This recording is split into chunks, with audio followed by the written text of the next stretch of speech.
Final girls are common amongst horror films, and most of you can name your favorite one, as there's been tons of discussions about them over the decades, whether they should have survived or how badass they truly are. But what about the few films where the guy survives? Before we begin, please like, share, and subscribe to our channel. Every new sub helps us achieve our goal and keeps us motivated to create new content. With that being said, I'm your host, Jamie, and here are 10 final boys in horror films. Number 1, Tommy Jarvis. Friday the 13th, Part 4, the final chapter, which it is not, is the first Friday the 13th sequel that feels like it has an appropriate budget. The lighting and general camera work, which includes tracking and crane shots, are more professional than anything we'd really seen in the series thus far.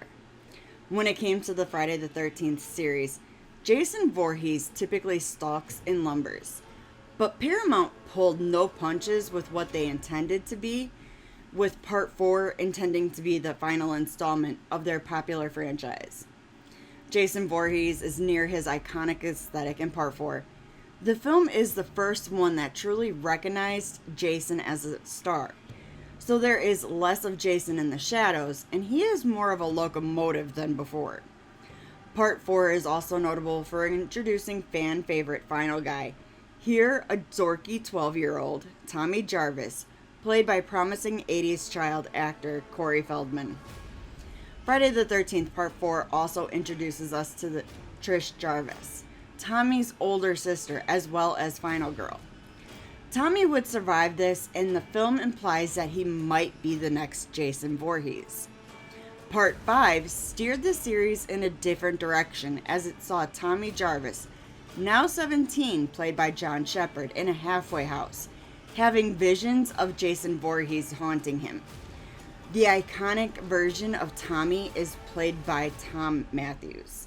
This is the Tommy that sports a denim jacket and a shotgun, while actively going after Jason Voorhees. He became so popular, he's actually the main character in most Friday the 13th media.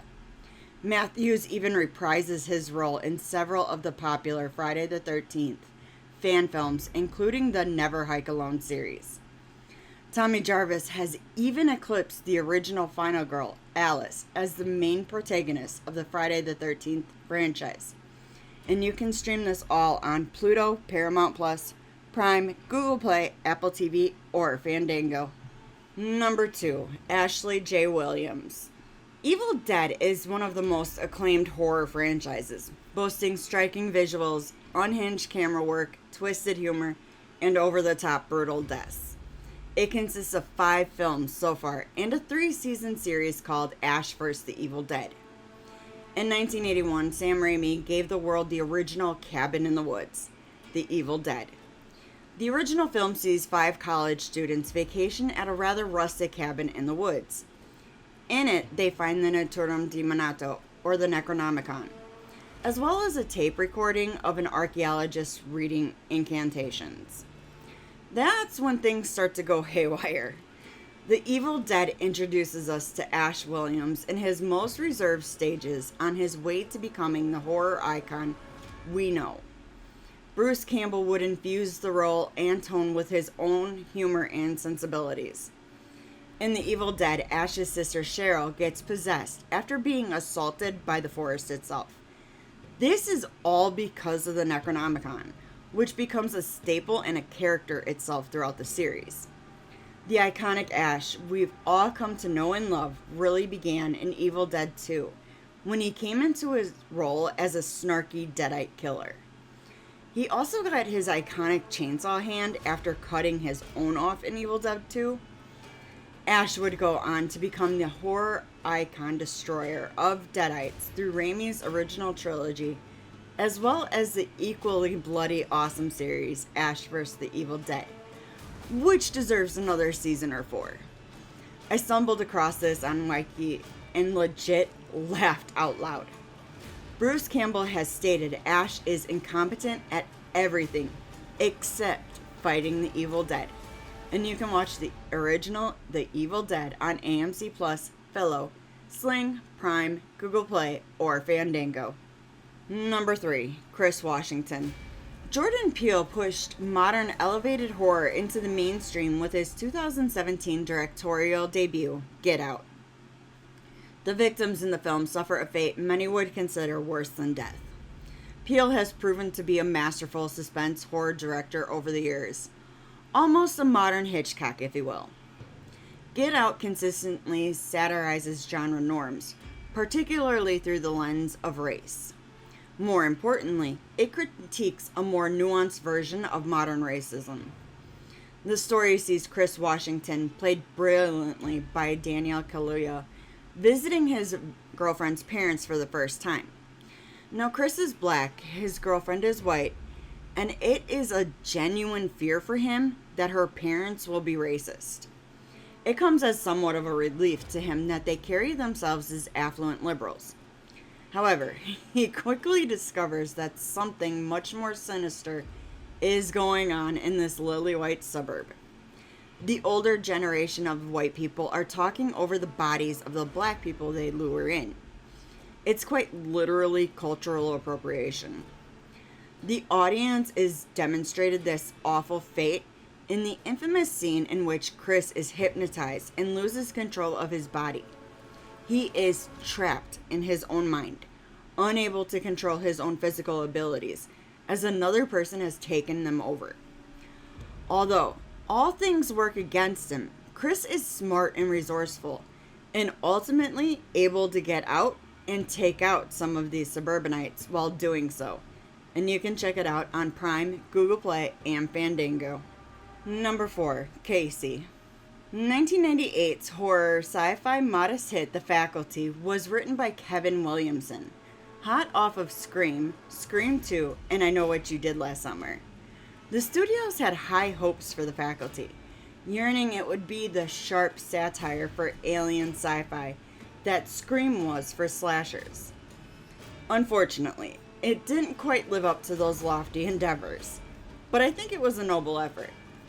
The Faculty had a hot young cast, and also notable cast amongst the actual faculty in The Faculty that included T2's Robert Patrick as well as Jon Stewart. The film also had stylish direction from Robert Rodriguez and a solid script from Williamson. Many felt it was a ripoff of better horror films. I saw it paying homage to and even a riffing of other horror films.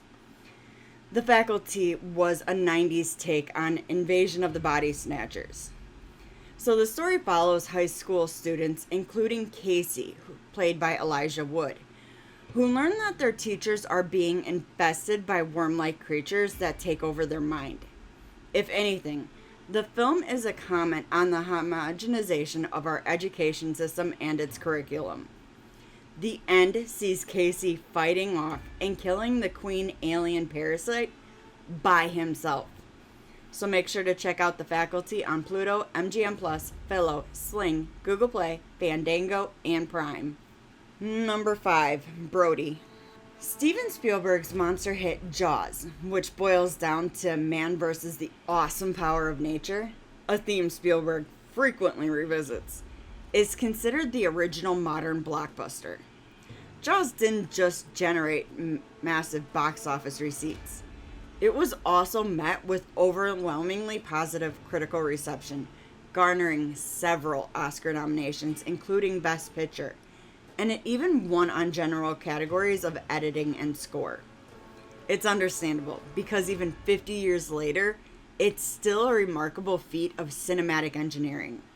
And who could forget John Williams' iconic piano chords? Jaws begins with a surprisingly grisly shark attack on the beaches of Amity that sends the sheriff of that town, Martin Brody, played by Roy Scheider, into a panic. The mayor, more concerned with tourism sales, ignores the sheriff as well as shark expert Matt Hooper, played by Richard Dreyfuss.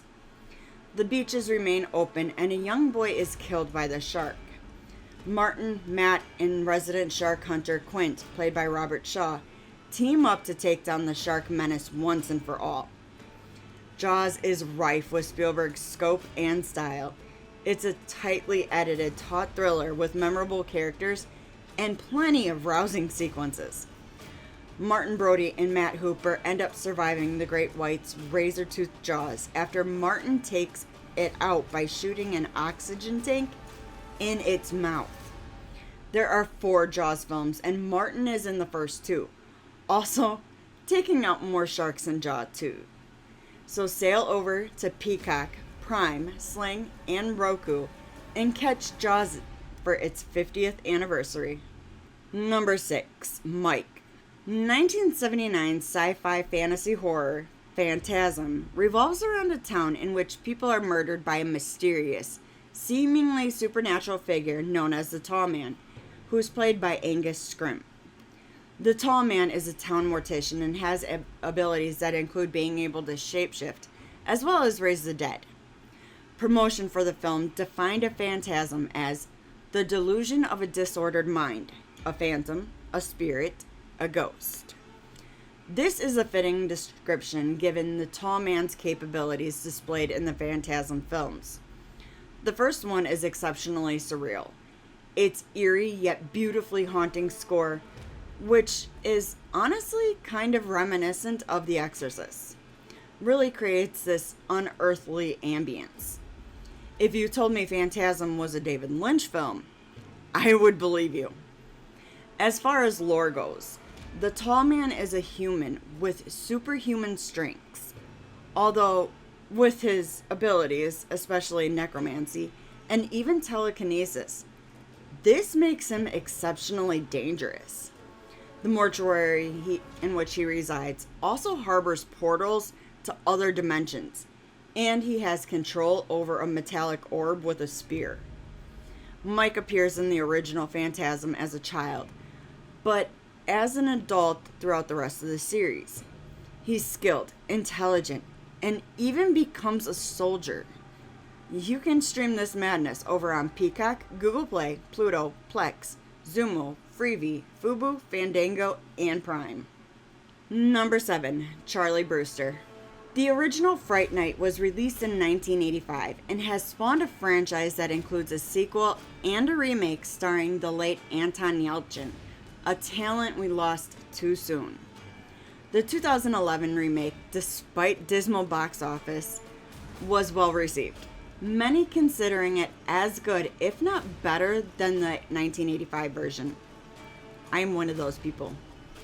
The original Fright Night follows Charlie Brewster, a film junkie who's a fan of late-night TV show called Fright Night. He discovers his next-door neighbor, Jerry Dandridge, is a vampire, but can't convince other people he is. Dandridge is played by Chris Sarandon in the original Fright Night, who'd go on to star in Child's Play. That was also directed by Tom Holland. And no, not Spider-Man. Sarandon plays a cop that kills Charles Lee Ray, aka Chucky himself. Although I do prefer the remake, I think they streamlined the script and the cast is better. It's cool that both versions of Fright Night are on equal footing. I'm also all here for the final boy, who's a movie nerd. Well, technically, Tommy Jarvis was too, but they dropped that characterization to make him cool. Regardless, you can watch the original Fright Night on Pluto, Sling, Philo, Prime, Google Play, and Fandango. Number 8, Andy Barclay. Chucky, the infamous killer doll, made his first appearance in the 1988 slasher film Child's Play. The original film sees notorious killer Charles Lee Ray, also known as the Lakeshore Strangler, on the run in the midst of a shootout with the cops. After being shot in the leg and his ride ditching him, he ducks into a toy store, where he's shot again, fatally, by the cop, played by Chris Sarandon, while in the toy store. Charles, having been taught voodoo, prays to the god Damballa and transfers his soul into one of the popular good guy dolls on the shelf. Charles, or Chucky, in doll form is given as a birthday present to a young boy named Andy, played by Alex Vincent. The longer Chucky stays in the body of the doll, the more human he becomes. His soul will eventually be trapped in that body. Since Andy is the first person that Chucky let in on this secret, he has to transfer his soul into Andy's body. The core story for Child's Play 1 through 3 is Chucky trying to become Andy while murdering anyone he can. Child's Play 3 sees Andy as a 16-year-old, sent to military school, and played for the first and only time as Justin Wallen. Vincent would return to play Andy in later films, as well as Sci-Fi's acclaimed hit series, Chucky. Andy's arc from this innocent kid to a traumatized veteran who goes to all lengths to stop Chucky is a fascinating one. So check out Child's Play on Prime, Google Play, and Fandango. Number 9. Poindexter Fool Williams. The People Under the Stairs is an understated film from the late legendary filmmaker Wes Craven. The film came out in 1991 when Craven's Nightmare on Elm Street franchise quality and popularity was dwindling, and it would be years before his career resurgence with Scream. The People Under the Stairs follows a young boy named Poindexter Fool Williams, whose family is being evicted by their landlords, the Robesons. Leroy, played by the late Ving Rhames, convinces Fool to steal valuable coins from his greedy landlords. The topicality of this 30-plus-year-old film is unsettling. The Robesons are trying to price out their tenants to gentrify the building. And Fool also needs money to pay for his mother's cancer, a problem that's only an issue in the U.S. The People Under the Stairs is definitely a condemnation of capitalists. Fool discovers inbred children locked up under the stairs. Many have been beaten and tortured. So, in the film, Fool rescues, captures, and ultimately destroys the Robesons. Fool's landlords were also hoarding money in a vault, which in the destruction of their house was redistributed to the people. Fool ultimately is a badass, literal final boy. You can watch The People Under the Stairs on Tubi, Prime, Fandango, and Google Play. Number 10. Cooper. Paul W.S. Anderson's cult sci-fi film, Event Horizon, was released in 1997 as a critical and commercial failure. The first time I watched it, I didn't understand the appeal. Upon rewatch, I'll say it started off strong and turned into a mess. Not to say it isn't entertaining. Anderson's known for style over substance, and screenwriter Philip Eisner, although he teaches screenwriting at USLA, has done more in the way of comics than films. Event Horizon is set in 2047 and follows a rescue crew who receives a distress signal from the ship Event Horizon on its maiden voyage. It's strange because the ship had disappeared 7 years prior, and something nefarious follows it. The ship seems to have entities that possess people. The cast for Event Horizon is admittedly pretty solid. I originally watched it for Sam Neill, who Jurassic Park fans know as Dr. Alan Grant. Lawrence Fishburne is a bonus too, because we all love Morpheus. They played Dr. Williams Ware and Captain Miller. Event Horizon has an interesting premise. Allegedly, Paul W.S. Anderson had 2+ hour cut that was hacked up by Paramount. Most of the footage was lost or destroyed. I certainly believe all this. Regardless, the interesting thing about Event Horizon is the survivors aren't who you'd think. One of them was a supporting character, Cooper, played by Richard T. Jones. But you can watch the studio's cut on Tubi, Pluto, Google Play, and Fandango. Thanks for checking out the video. Did we leave any films off the list? Let us know in the comments. If you enjoyed the video, please like, share, comment, and subscribe to our channel. Don't forget to tap that bell icon to stay up to date with our latest releases. You can reach out to us on Twitter or X at StudiosFat, or chat with us on Discord, linked below. We're also now on Blue Sky. You can find us at studiosfat.bsky.social, which will also link below. If you're really enjoying our content and want to help support us, click that join button for exclusive content, rewards, and perks. Make sure to check out our very own merch store located at fatninja.shop. All proceeds go towards our next film project, so we'd greatly appreciate it. I've been your host, Jamie. Thanks again and take care.